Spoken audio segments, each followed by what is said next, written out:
Hello दोस्तों, एक बार फिर से स्वागत है आपका मेरे यूट्यूब चैनल पे। मैं हूं आसिम खान, आप देख रहे हैं बेरोजगार न्यूज़ वाला। दोस्तों अभी हाल ही में सेंट्रल पोल्यूशन कंट्रोल बोर्ड यानी कि सीपीवीसी में सीपीसीबी में कुछ रिक्रूटमेंट आई हैं जो कि ministry of environment forest and climate change के अंतर्गत आता है। ठीक है, गवर्नमेंट ऑफ इंडिया। इसमें बात करेंगे अभी जो हाल ही में रिक्रूटमेंट आई है, कुछ नोटिफिकेशन आया। 12वीं से लेकर ग्रेजुएशन लेवल तक सभी स्टूडेंट्स इसके लिए अप्लाई कर सकते हैं, सभी बंदे इसके लिए एप्लीकेबल हैं। ठीक है, तो जानकारी लेंगे कि कौन कौन सी पोस्ट आई हैं और कैसे कैसे फॉर्म को भरा जाएगा। संपूर्ण जानकारी मिलेगी। वीडियो को स्किप करोगे तो थोड़ी सी जानकारी छूट जाएगी जो शायद ज़रूरी होगी, क्योंकि आजकल नौकरियां आसान नहीं है मिलना। तो छोटी छोटी जानकारी को लेकर चलो ताकि आपकी फॉर्म में दिक्कत ना हो, क्योंकि अगर आप एप्लीकेशन फीस दे रहे हो तो आप उसको वसूलना भी आपको पड़ेगा। ओके, डेट ऑफ कमेंसमेंट की बात करें तो 6 तारीख एक पहला महीना तीसरा महीना यानी कि 6 तारीख तीसरे महीने से 6 मार्च से स्टार्ट हो चुकी है 10 बजे से। ठीक है, तो हम थोड़ा लेट हो गए, उसके लिए क्षमा प्रार्थी हैं आपसे। तो ठीक है, ये डेट ऑफ कमेंसमेंट और date of submission of application जो लास्ट डेट है ये 31 मार्च है इसकी लास्ट डेट। ठीक है, रात को 12 बजे। ओके, बात करेंगे तो आप देख लेना number of post total scientist level B के लिए इन्होंने 62 पोस्ट निकाली हैं, जिसमें से 10 SC, 5 ST, 15 OBC, EWS के लिए 5 और जनरल के लिए 2700 पोस्ट हैं।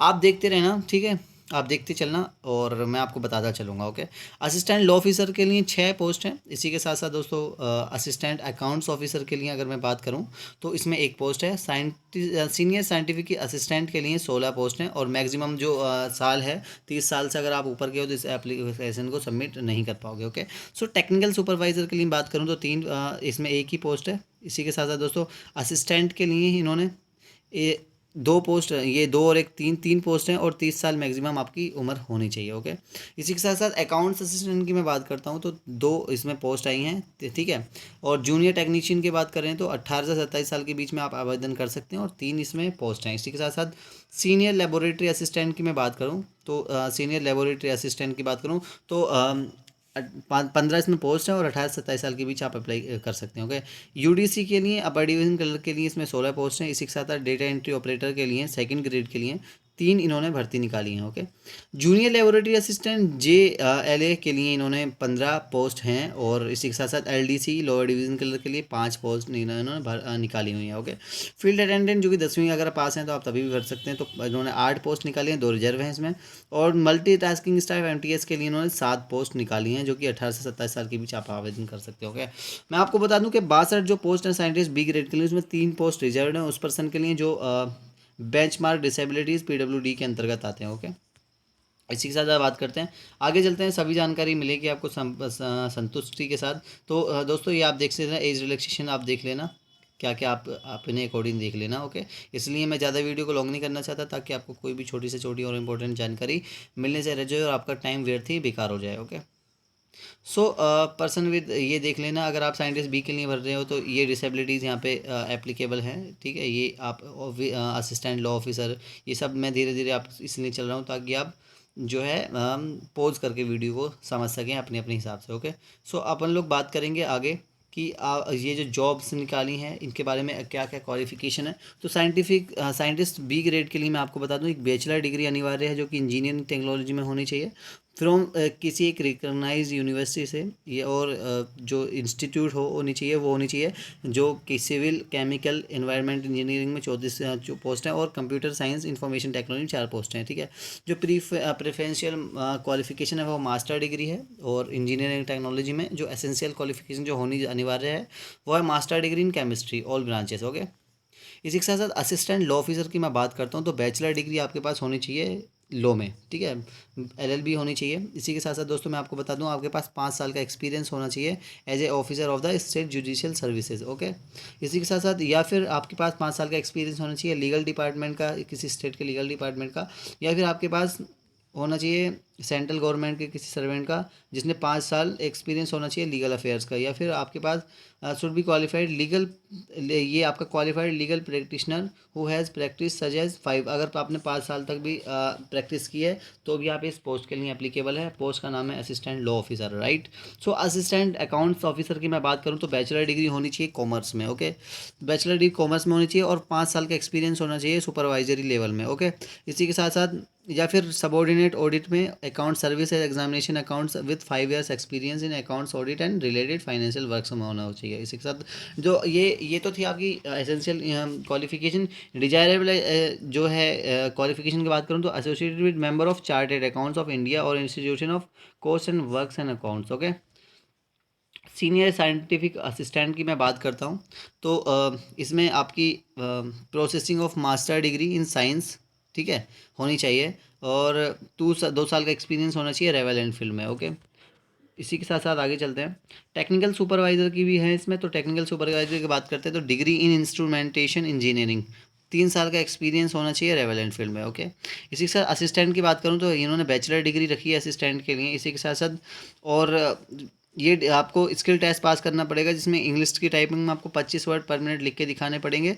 इसी के साथ साथ हिंदी के 30 वर्ड आपको लिख के दिखाने पड़ेंगे ऑन एवरेज ऑफ 5 की repetition for each word. Okay, accounts assistant की बात करूँ तो अकाउंट्स असिस्टेंट के लिए बैचलर डिग्री इन कॉमर्स इन्होंने कॉमर्स बी.कॉम इन्होंने प्रीफर किया है। इसी के साथ साथ 3 साल का एक्सपीरियंस होना चाहिए ऑडिट कैश और कैश हैंडलिंग में, ऑडिट या फिर कैश हैंडलिंग और अकाउंट्स में। ओके, जूनियर टेक्नीशियन की बात करूँ तो जूनियर टेक्नीशियन में अगर आपने कोई डिप्लोमा किया हुआ है इलेक्ट्रॉनिक्स में तो आप इसके लिए एप्लीकेबल हैं और 1 साल का रेवेलेंट एक्सपीरियंस होना चाहिए और सर्विसिंग ऑफ लेबोरेटरी मशीन्स में। ओके, ठीक है। इसी के साथ साथ सीनियर लेबोरेटरी असिस्टेंट SLA जो है इसमें आपको 12वीं पास बंदा चाहिए होगा। Senior SLA senior laboratory assistant में साइंस में अगर आपने किया हुआ है तो आप इसके लिए एप्लीकेबल हैं और इसी के साथ आपके साथ या फिर 3 साल का एक्सपीरियंस और इंस्टीट्यूशन और 3 साल का एक्सपीरियंस भी लगेगा रेवेलेंट फील्ड का। ओके, इसी के साथ साथ अपर डिवीज़न के लिए UDC की बात करूं तो इन्होंने बैचलर डिग्री होनी चाहिए किसी भी यूनिवर्सिटी से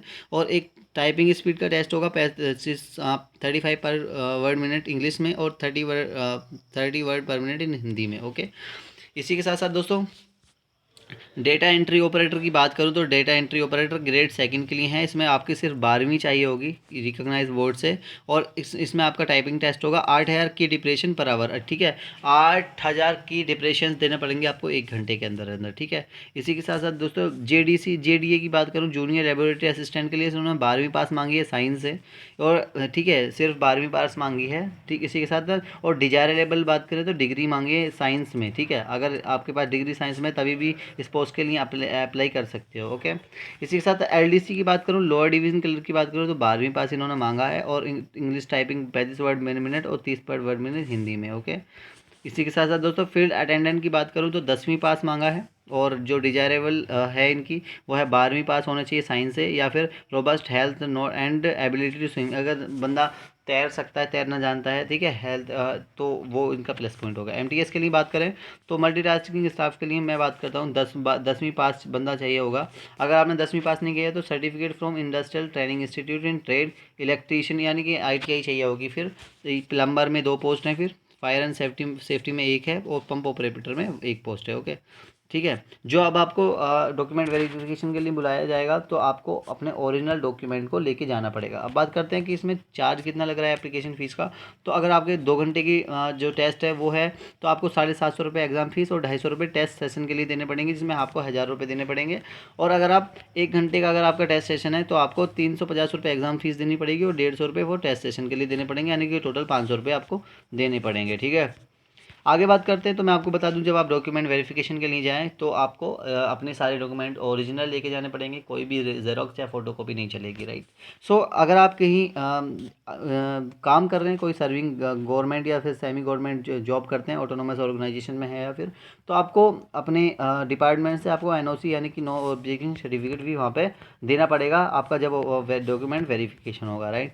सो इसकी जो लिंक है वो मैं आपको डिस्क्रिप्शन बॉक्स में दूंगा क्योंकि इन्होंने इस नोटिफिकेशन पेज में इन्होंने कोई भी अपनी वेबसाइट को नहीं रखा है। सो ठीक है।